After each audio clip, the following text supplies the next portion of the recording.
In the softly illuminated recess of the bar, I found myself nestled in a corner, clutching a beer that had seen better halves. My gaze wandered without purpose, unfettered by the pulsating rhythm of the music that played on. I was in a state of anticipation, waiting for her, Catherine, to conclude her evening's revelry with friends and return to my side. Our union has spanned 7 years. Catherine and I both trace our roots to the eastern seaboard, she from a quaint Pennsylvania town, and I from the neighboring state of New Jersey. Our narrative lacks the cinematic romance of fate or happenstance. Instead, we crossed paths through the digital realm of Tinder. Her profile initially escaped my notice, but our exchanges, though casual and unremarkable at first, harbored an understated charm. Her preference for the unassuming pleasures of life resonated with me. Strolls in the park, home-cooked suppers, and shared movie nights. Our connection was devoid of grand gestures, yet it exuded a warmth and comfort that was distinctly ours. Marriage soon followed, and with it, the arrival of our son, Liam, now 6 years old. The fervor that once defined our relationship has since mellowed, overshadowed by the demands of raising a child and the grind of everyday existence. I held fast to the belief that we remained steadfast partners, until that fateful night, until today. Catherine should be here shortly, I mused aloud, taking another pull from my beer before setting it down. My eyes scanned the bar, burdened by a disquieting sensation that refused to dissipate. As I was on the verge of checking my phone once more, she materialized before my eyes. Catherine entered the establishment, her arm entwined with a man whose face was unfamiliar to me. Her laughter, unencumbered and vibrant, echoed through the space. It was a sound that had long since faded from my memory. The realization struck me with the force of an electric jolt. That laughter, once the exclusive melody of my life, now belonged to another. I rose abruptly, my heart pounding in my chest. The urge to call out her name battled with the words lodged in my throat. My hands trembled, betraying my composure. I averted my gaze, and for a moment, the world around me blurred into insignificance. When I looked back, they were making their way to the dance floor. "Jack, what brings you here?" inquired a voice from behind. It was Becky, a mutual friend, who detected the turmoil within me. "You don't seem yourself. Are you all right?" On the dance floor, a couple moved in harmonious unison, their bodies swaying in perfect time with the rhythm of the music. Catherine's face was alight with a joy that had been absent for too long, her eyes twinkling with delight. I attempted to maintain my composure, yet the confluence of fury, heartache, and bewilderment left me struggling to draw breath. My gaze was fixed. I couldn't tear myself away. The man's hands settled on Catherine's waist, drawing them closer until they were pressed together, their movements mirroring the pulse of the music. Catherine didn't flinch or retreat. She appeared relaxed and content, laughing and smiling, thoroughly immersed in the moment. Her hand glided down his shoulder, brushing against his chest in a gesture that sent a pang through me. It was as though she was bestowing a piece of what had always belonged to me onto someone else. As the man's hand shifted to her back, I witnessed his fingers stealthily sliding beneath her skirt. Catherine remained unfazed, leaning into him with her eyes partially closed, savoring the contact. The sight of his fingers tracing her leg beneath the fabric jolted me.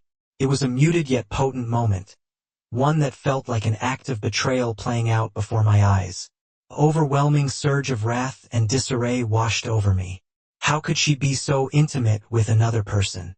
Why wasn't she considering my feelings, our connection? My chest constricted, the room seemed to shrink, and I was overcome with a sense of being trapped. "I can't breathe," I muttered to myself, feeling as if I were drowning in this stark, distressing epiphany. Yet, I remained glued to the scene, watching my life unravel, strand by strand, with no power to stop it. "Jack!" Becky's voice cut through my daze, and I turned to her, striving to conceal the despair etched on my face. "You look like you're about to faint. Are you really all right?" I managed a quick nod, my words caught in my throat. "Yeah, I'm fine. I'm just confused." Becky raised an eyebrow, her concern evident, but she didn't prod deeper, sensing the undercurrent of turmoil. "If you need to talk, I'm here," she offered. I nodded once more, though the gesture felt empty. Inside, I was crying out, but no sound escaped. The music continued to thump, laughter echoed around me, but all I could hear was the silent echo of a broken heart. Catherine and he continued their dance, seemingly unaware of my presence. She beamed, allowing her body to glide effortlessly against his. Then, out of the blue, he dipped his head and kissed her. It was a profound, lingering kiss, conveying emotions that words failed to capture. The passion was palpable, and I felt a piercing pain in my chest, witnessing her preference for another over me in that fleeting moment. For an interminable duration, I stood stock still, my gaze fixed on them. My world seemed to disintegrate around me in slow motion. The woman I had pledged my life to, the one with whom I had constructed our existence, was no longer mine. I sensed the walls closing in, the air becoming dense and suffocating. Unable to bear it any longer, I turned and exited the bar without a word. My steps were leaden, as if I were dragging my very soul behind me. The bracing air struck my face as I swung the door open, but it brought no solace. I kept walking, distancing myself further and further from the scene that had just unfolded. Arriving at the parking lot, I leaned against my car, my eyes closing momentarily as I fought to gather my composure. Yet, the tears that gathered in my eyes wouldn't cease. I yearned to scream, to strike the car's metal with my fists, but I was devoid of sensation. Instead, I murmured to myself, "Why? Why is this transpiring? What have I done wrong?" I found no answers. That night, I returned home well after midnight. I softly pushed open the door to an unsettling silence, save for the faint glow from Liam's room upstairs. Catherine wasn't there to greet me. She might still be at the man's place, engaged in whatever they had been doing. I lacked the energy to contemplate it further. Instead, a profound fatigue overtook me. I headed to the kitchen, retrieved a bottle of water from the fridge, my mouth as dry as the desert. I sat at the kitchen table, gazing out into the night. I was lost, unsure of my next move or what I should be doing. All I felt was a vast emptiness. My mind was haunted by images of Catherine and the other man, particularly their kiss. It seemed as though the world I knew was collapsing inwards. All our memories, all the promises we had made, everything now seemed to hold no value. Contemplating the idea of driving to her, I realized it would only exacerbate the situation, laying bare my most susceptible emotions in the rawest manner. It evoked memories of our initial days together, when we transitioned from strangers to lovers, ultimately culminating in marriage. I recall our deep conversations about everything, from dreams to future aspirations.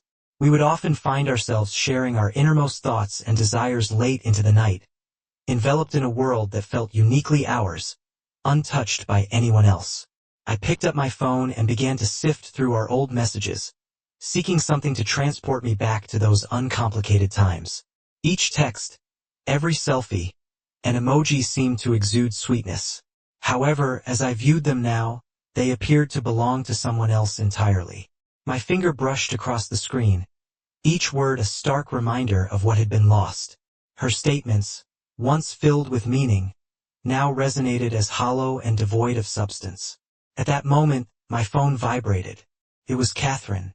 Her name flashed across the screen, causing my heart to skip a beat. I hesitated before eventually answering the call. "Hey, Jack." Her voice carried a tone of exhaustion, tinged with a note of panic. "Where are you? Are you okay?" I remained silent, the weight of my emotions preventing me from responding. She seemed to detect my reticence, her voice softening as she continued.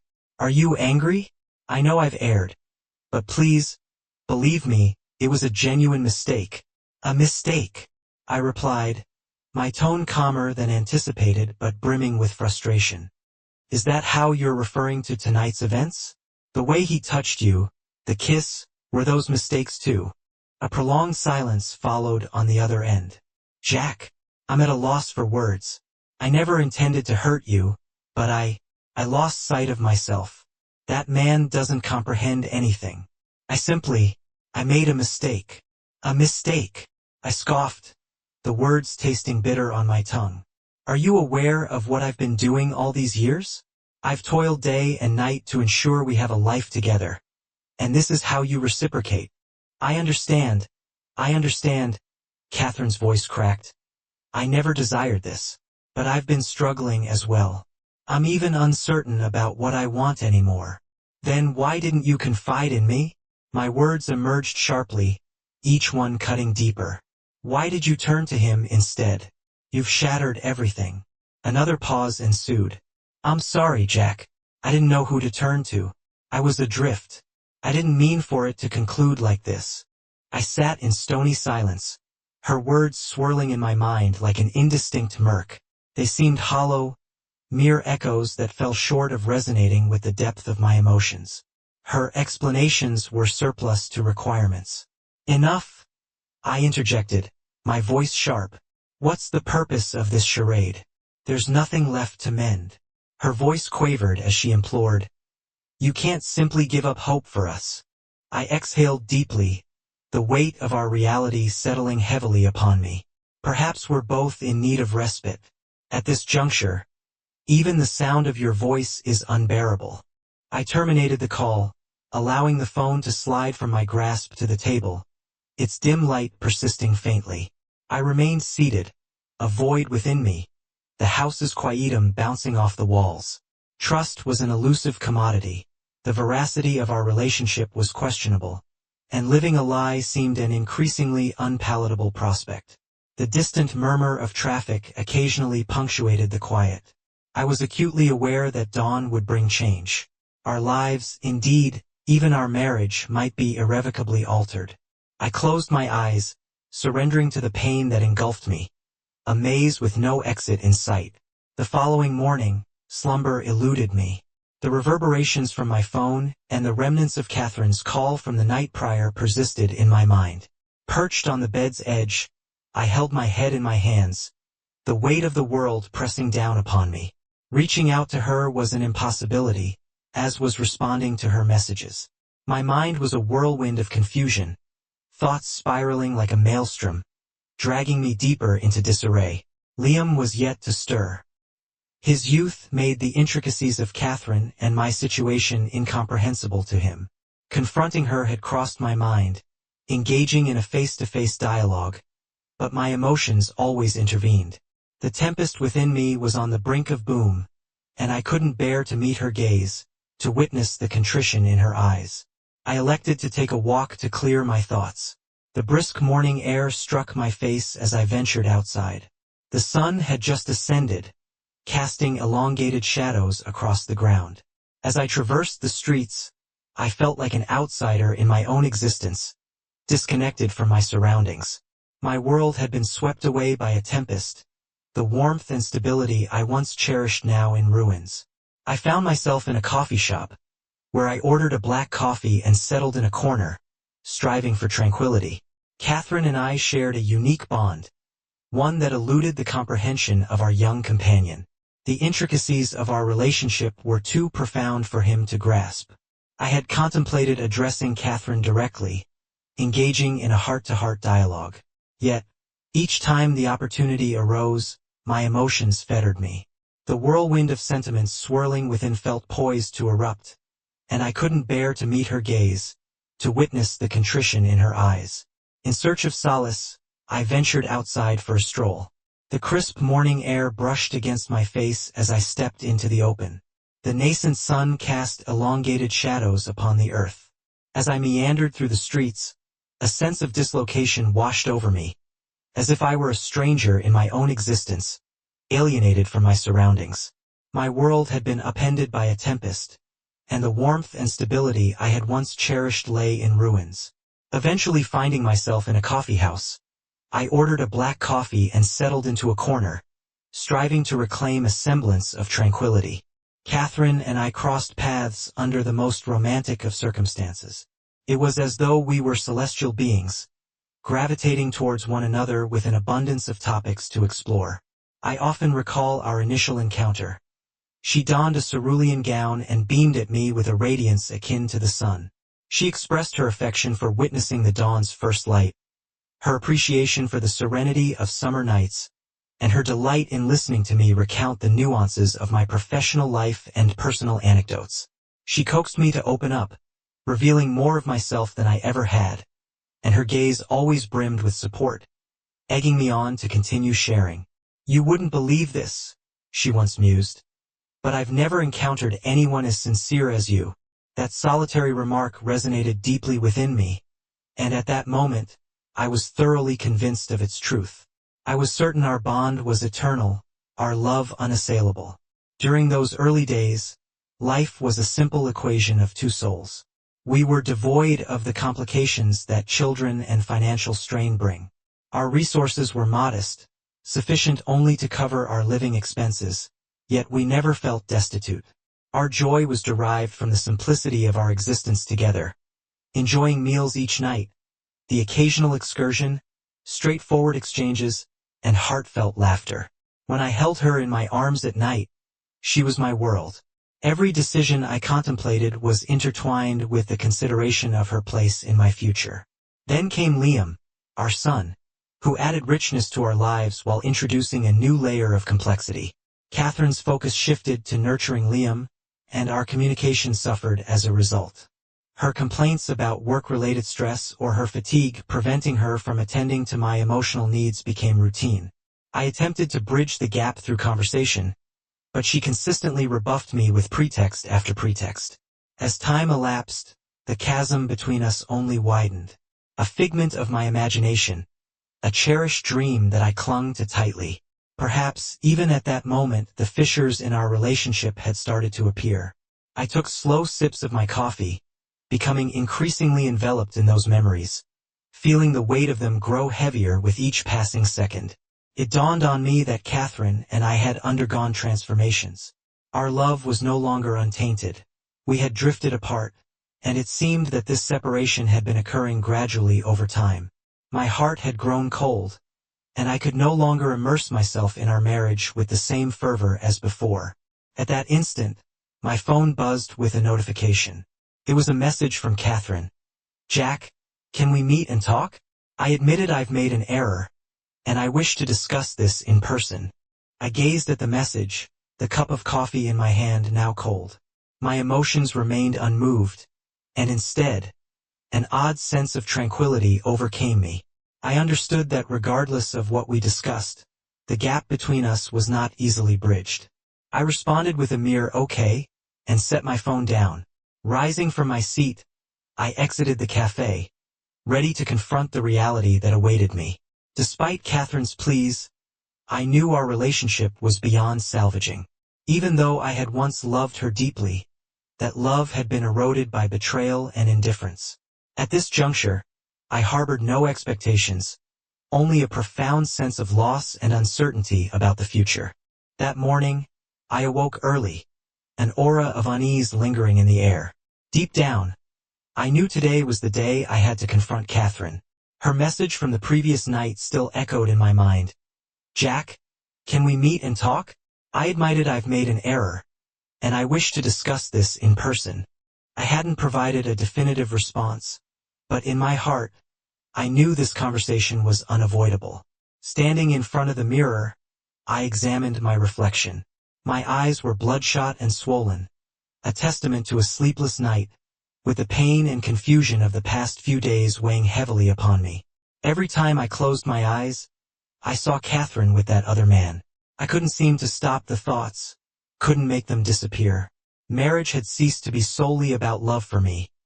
It had devolved into a tangled web of doubt, anger, and betrayal. The kitchen was a tableau of raw reality, each item feeling incisive and vivid. Sunlight cascaded through the window, casting a glow that seemed to presage the day's emotional toll.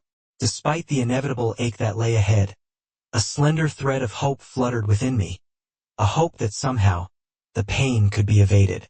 I had kept my intentions from Liam, his youth rendering him as innocent to the complexities unfolding around us. With a gentle smile and a playful tousle of his hair, I hurried out of the house, leaving behind the warmth of home. At the cafe we once frequented, a sanctuary brimming with memories from the nascent days of our romance, I met Catherine. Stepping into the familiar space, my eyes were drawn to her figure by the window. Her head was bowed, a crumpled tissue in her hand as she dabbed at her tears. As I approached, the crimson rim around her eyes was a silent testament to her sorrow, and a pang of empathy slicing through me. She spoke, her voice a mere whisper, laden with emotion. "Jack, I know I've made a grave error. I never anticipated this outcome. I am truly sorry." I remained seated, my expression enigmatic, acknowledging the sincerity in her apology, yet acutely aware that it could not alter the irrevocable.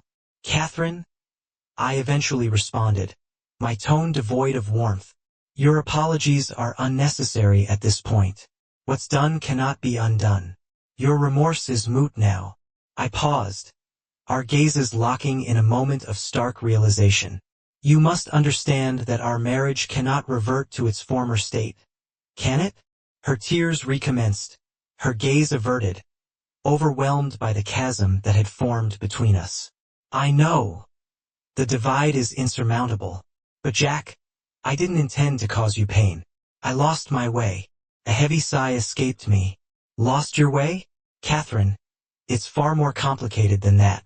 My gaze pierced into her, the anger and disappointment within etching an edge into my voice. "You neglected our marriage. You chose another, and with that choice you lost me." The marriage had reached a point of despair from which no hope seemed to emerge. "Have you ever contemplated, Catherine," I inquired softly, "the implications of dismantling everything we've shared? Have you considered the essence of family, not merely as a mundane routine, but as a sanctuary for protecting each other's hearts? Did the impact of your betrayal on me and Liam cross your mind?" Her gaze rose to meet mine, brimming with unending regret and sorrow. "I'm aware, Jack. I'm conscious of the pain I've caused you and Liam. You both are the pillars of my life. My intentions were never to inflict harm. I assure you of that." Taking a profound breath, I felt the gravity of an impending decision anchoring itself in my chest. "Catherine, the crux of the matter isn't the pain you've caused me individually.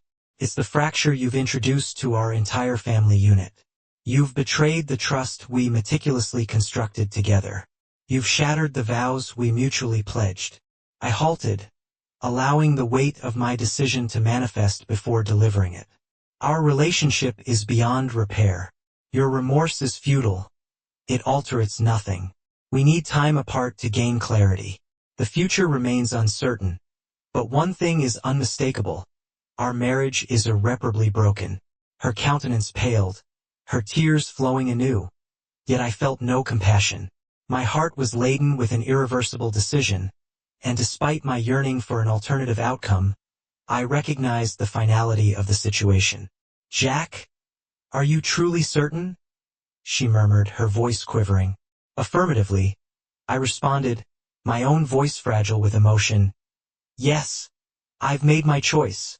I rose and headed toward the exit. Turning back, I observed her tear-streaked face devoid of hope. I exited the cafe, feeling a hollowness that surpassed any prior experience. That day, I lost everything dear to me, my family, my marriage, my trust. All that was left was the acknowledgement that it was indeed over. That evening, I returned to the desolate house. As I crossed the threshold, a suffocating silence enveloped me. The warmth that once permeated these walls had vanished, and the echoes of our laughter, arguments, and even the ordinary days seemed like echoes from a distant past. Loneliness hung heavy in the air, an emotion I had been evading, yet one that had ultimately caught up with me, becoming my stark reality. I paused at the threshold of his bedroom, my hand gently nudging the door ajar. There he was, my son, peacefully ensconced in slumber. A tranquil smile etched upon his features as if the weight of the world was a stranger to him. The sight of him tugged at my conscience with a poignant sense of remorse. This innocent child, to whom I'd vowed a complete family, now bore witness to the fragments of our broken home. I tiptoed to his bedside, bending to plant a tender kiss upon his forehead. "Sweet dreams, little one," I murmured, my voice barely more than a whisper. With a final, silent click, I closed the door behind me, sealing away the innocence within. In the solitude of the living room, a maelstrom of emotions swirled within me.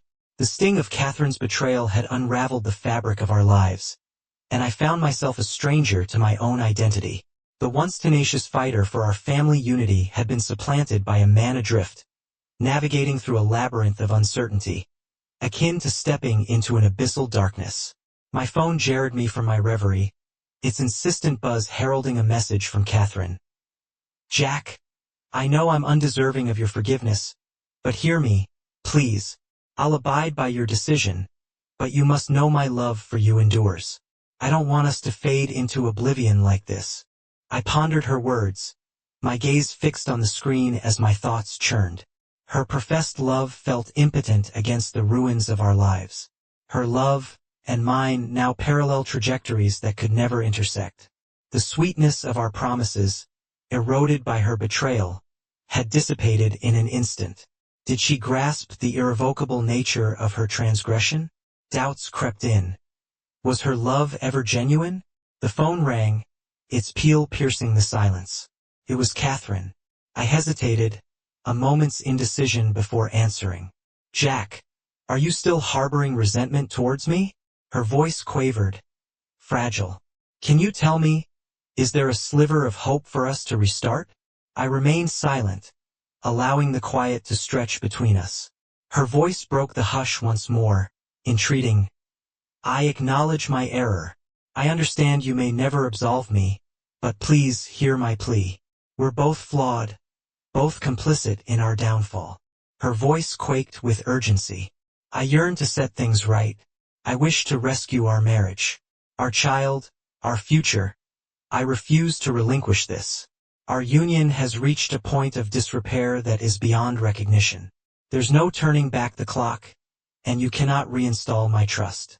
The line fell silent, a heavy void where Catherine's voice once hung in the balance.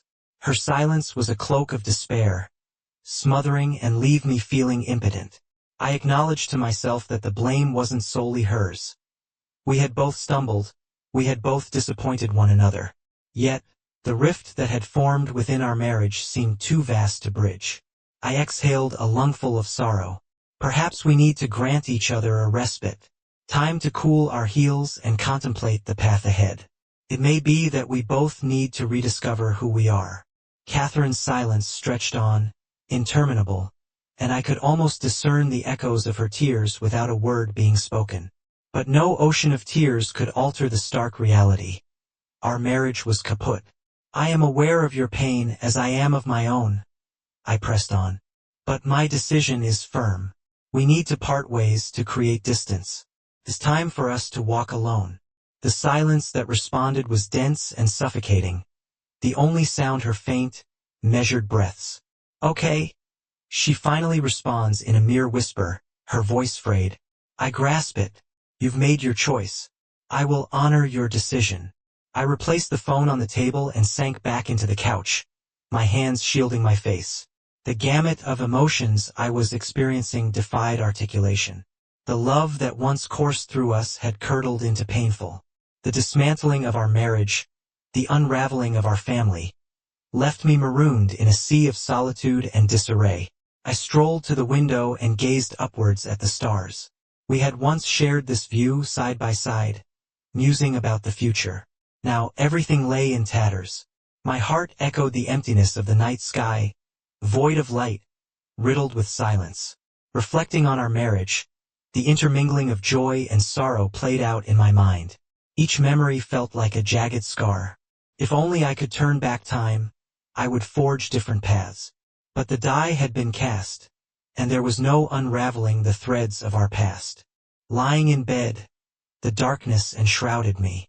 My mind was a collage of moments with Catherine, her laughter, our shared aspirations. Yet it was all in the past now. I closed my eyes, but slumber eluded me. The pain in my chest served as a relentless sentinel, guarding against sleep. Nonetheless, I understood that I had to forge ahead. The subsequent days proved to be the most challenging. My sanctuary was my home, where I seldom ventured out. Each structural element, from the bricks to the wooden beams, served as a poignant reminder of my loss, the life I once lived with Catherine. The sunrise streaming through the windows each morning brought a wave of emptiness, as if the world moved on without my participation, leaving me enveloped in darkness. Compelled by necessity, I made an effort to go to work and engage with friends, striving to liberation myself from the oppressive weight of a failing marriage. Yet, as dusk descended and the house fell into silence, I was unable to halt the relentless replay of our shared past. The smiles, the love, the trivial moments, Catherine's familiar visage, her laughter, the thoughtful gestures she made for me. These memories persisted in my mind as though she were still with me. I was, in essence, running from my own emotions, evading the final farewell I needed to bid to Catherine. However, flight did not alter the circumstances. My phone illuminated once more with a message from her. "Jack, I'm aware we're both in turmoil. Please understand. My love for you never waned. I wish to discuss this. Will you grant me another opportunity?" I gazed at the screen, my heart in disarray. I desired to respond, but I was at a loss for where to start. Should I heed her call again? Should we attempt to reconcile? A voice within me insisted it was too late. Her betrayal had already shattered what we had. Her declarations of love could not undo the damage done. Thus I resolved to meet her. That night, I donned a casual attire and drove to the cafe she had chosen for our meeting. The moment I stepped in, the aroma of coffee enveloped me. The soft murmur of conversations filled the background. Yet there was a tangible sense of gloom. Catherine was there, waiting, her gaze upon me, her eyes filled with fatigue and remorse. "You've come," she murmured, her voice quivering, barely audible. "Thank you for agreeing to see me." The woman before me was a shadow of the vibrant spirit I had once known, her countenance marred by the weight of unseen burdens. With a sigh that trembled with emotion, she spoke. "Jack, I'm well aware you harbor resentment towards me. Given the blows I've dealt to our marriage, it's only natural. I hadn't envisioned this turn of events. I believed our love was invincible, but I was mistaken." I remained silent, my gaze fixed on her, anticipation hanging in the air as I awaited her next words. "I have no valid defenses," she confessed, brushing a tear from her cheek. "I acknowledge the pain I've caused you, Liam, and everything we've built together." I was consumed by a profound sense of loss and solitude. She brushed her eyes once more. "There are no justifications for my behavior, no rationale that can absolve the harm I've inflicted upon you." Her tears stirred a tenderness within me, yet I was acutely conscious that no amount of remorse could mend the fractures in our bond. "Catherine," I eventually responded, my tone even but tinged with a frosty finality, "your regret is clear to me, as is your guilt. Yet, regret alone cannot salve the wounds. Our marriage lies beyond the realm of rescue. We cannot revert to what we once were." She nodded slowly, her head bowed in acceptance. "I'm fully aware of that, Jack. The decision you've had to make is as excruciating for you as it is for me, if not more so. Witnessing your choice felt like losing everything," she shared, her voice faltering with a hint of surrender. "I don't hold it against you. I understand this is the fate I've brought upon myself." A heavy silence enveloped us. It was evident to both that the couple we were is no more. We were now two solitary beings, each grappling with our individual agonies. "Do you regret it?" I inquired. Her response was not immediate, her gaze searching mine intently. "Regret? I'm uncertain. What I can say is that I never intended to cause you pain. But the damage is done," she murmured softly, almost inaudibly. "I hadn't foreseen this outcome. Hurting you, Liam, dismantling all that we had. I was mistaken." A profound sense of helplessness washed over me. Yes, she had erred, and so had I, but our errors were beyond repair. There was no turning back. "Perhaps we do need some time apart," I suggested, my voice resolute. "We both require the space to reflect, to cool down, and to chart our next steps. Our path has reached its conclusion." There seemed to be an impenetrable silence enveloping us, leaving no room for further dialogue. "Goodbye, Catherine," I whispered, my voice tinged with a somber gentleness. She responded in kind, her tone low yet imbued with an odd sense of liberation. It was a mutual understanding that our parting marked the close of an era. There was no turning back.